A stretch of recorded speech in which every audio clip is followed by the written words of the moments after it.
Good morning friends. ఇవాళ ఇంకోటి చూద్దాం. స్టాక్ మార్కెట్ ఎర్నింగ్స్లో స్టాక్ మార్కెట్ ఎర్నింగ్స్లో స్టాక్ మార్కెట్ ట్రేడింగ్ చేస్తాం. ఈ ట్రేడింగు ఇంట్రాడే ట్రేడింగ్ ఉంటుంది, పొజిషన్ ట్రేడింగ్ ఉంటుంది, ఇన్వెస్ట్మెంట్ ట్రేడింగ్ ఉంటుంది. ఏం చేసినా మూడిట్లో ఏం చేసినా డబ్బులు సంపాదించుకోవడం కోసం. స్టాక్ మార్కెట్లో డబ్బులు సంపాదించడం ఒక్కటే జరగదు, డబ్బులు పోగొట్టుకోవడం కూడా జరుగుతుంది. అయితే పోగొట్టుకునేటప్పుడు రెండు రకాలు ఉంటాయి. ఒకటి,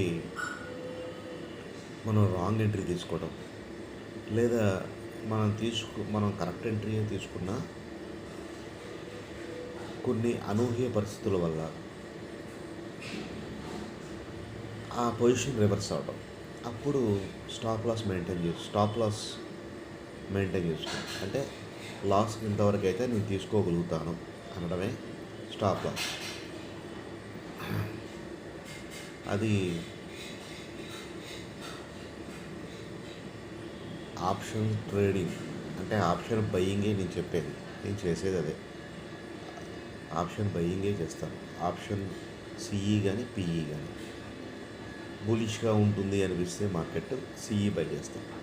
మార్కెట్ బేరిష్గా ఉండబోతుంది అనిపిస్తే పిఈ బై చేస్తాం. అది కూడా నేను సిఈ బై చేసిన 30 నుంచి 50 పాయింట్ల లోపే టార్గెట్. పిఈ బై చేసిన 30 నుంచి 50 పాయింట్ల లోపే టార్గెట్. స్టాప్ లాస్ 10 పాయింట్లు. సిల్లీగా ఉంటుంది, కానీ యాక్చువల్గా ఇంట్రాడేలో చేయాల్సింది నేను రియల్గా చేశాను, నిరూపించుకున్నాను, సాధించుకున్నాను.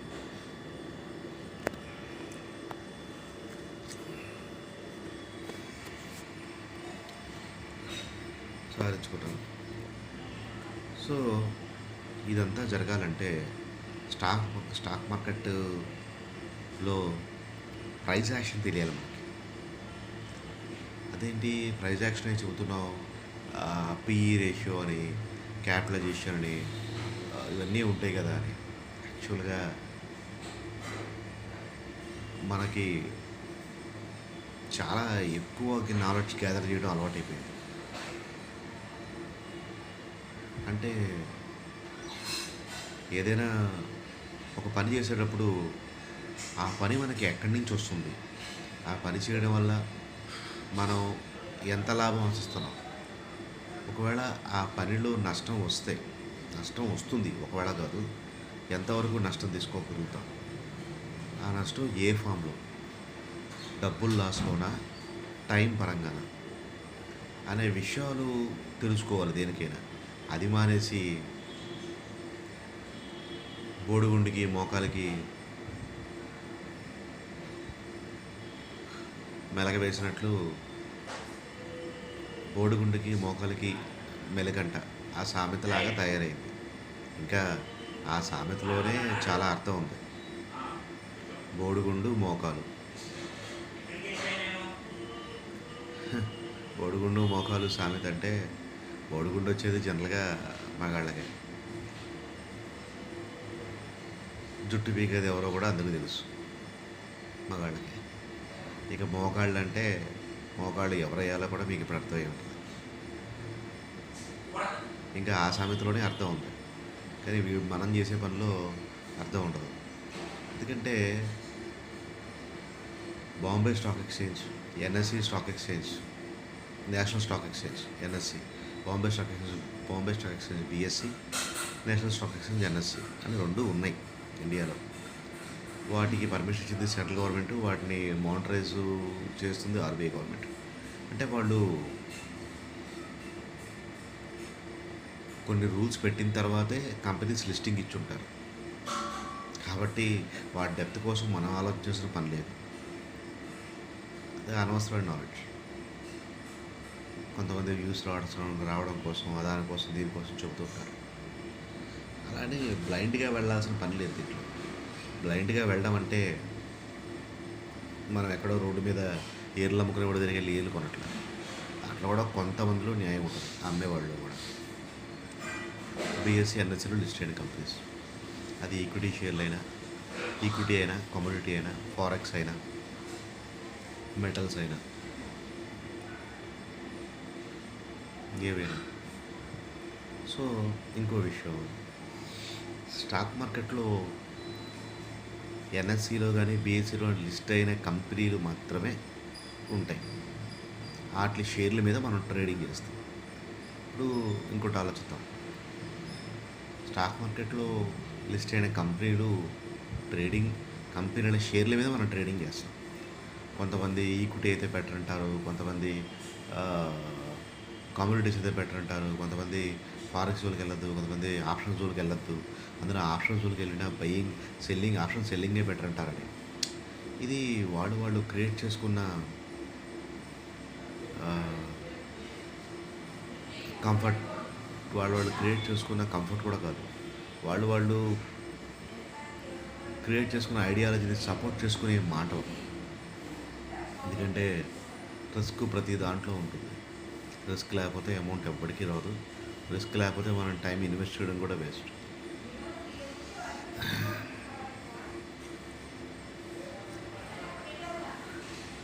ఈవెన్ మనం తినే తిండి కూడా రిస్క్తో కూడింది. అది పాయిజన్ అయిపోద్దా, ఎంట్రీ చచ్చిపోతామా, అమ్మేవాడు కోట్లు సంపాదించేస్తాడా, మళ్ళీ ఈ సొల్లే ఆలోచిస్తాం.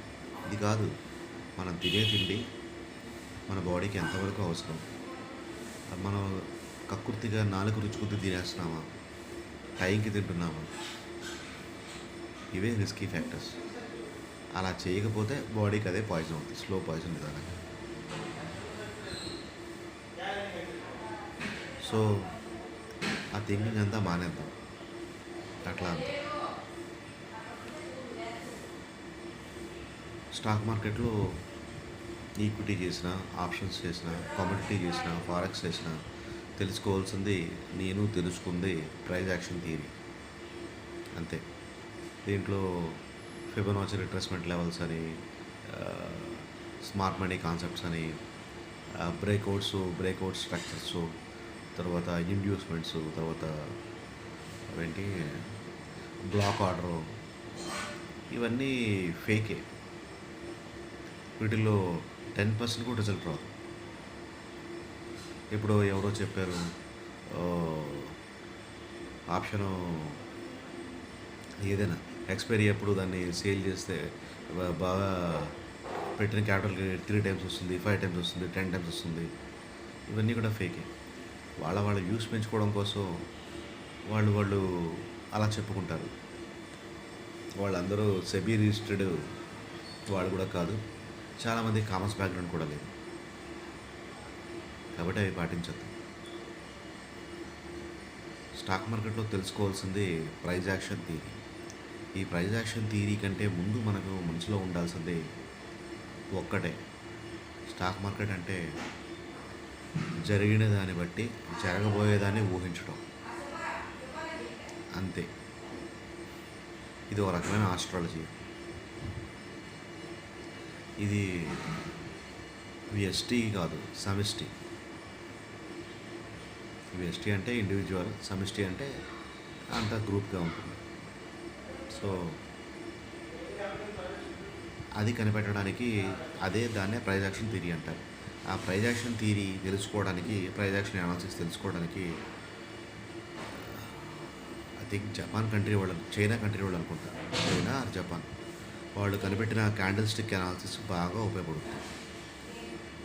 ఆ క్యాండిల్ స్టిక్ అనాలిసిస్లో మెయిన్ అసలు ఒకటే ఒక సోల్ ఉంది, క్యాండిల్ స్టిక్. క్యాండిల్ స్టిక్ అని దేన్ని అంటారు? దీన్ని క్యాండిల్ స్టిక్ అంటారు. ఈ ఫామ్ని నేను రౌండ్ చేస్తాను కదా ఫింగర్తో, దీన్ని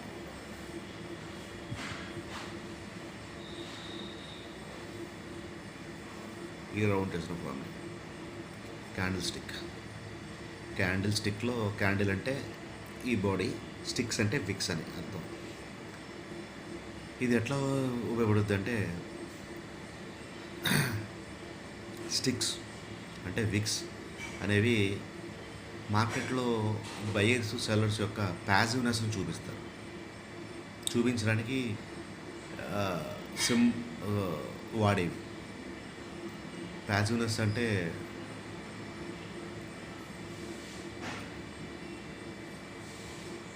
వాళ్ళు రెడీ టు టేక్ యాక్షన్ అని అర్థం చేసుకోవాలి. యాక్టివ్ బాడీని యాక్టివ్నెస్ మార్కెట్లో ఉన్న బయర్ సెల్లర్స్ యొక్క పొజిషన్ యాక్టివ్నెస్ చూపించడానికి వాడతారు.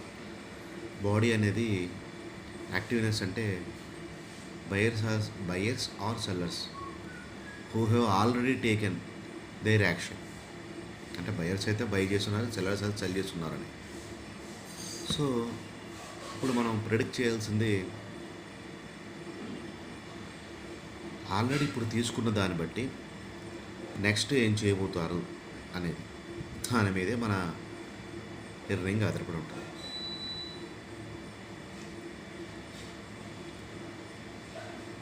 అది ఎట్లా తెలుసుకోవచ్చు అంటే ఇక్కడ క్లియర్గా రాశాను కదా, ఒకసారి వీడియో పాస్ చేసి చూడండి, అర్థమవుతుంది. సెల్లర్స్ అంటే రెడ్ కలర్లో సింబలైజ్ చేస్తారు, బయర్స్ అంటే గ్రీన్ కలర్లో సింబలైజ్ చేస్తారు.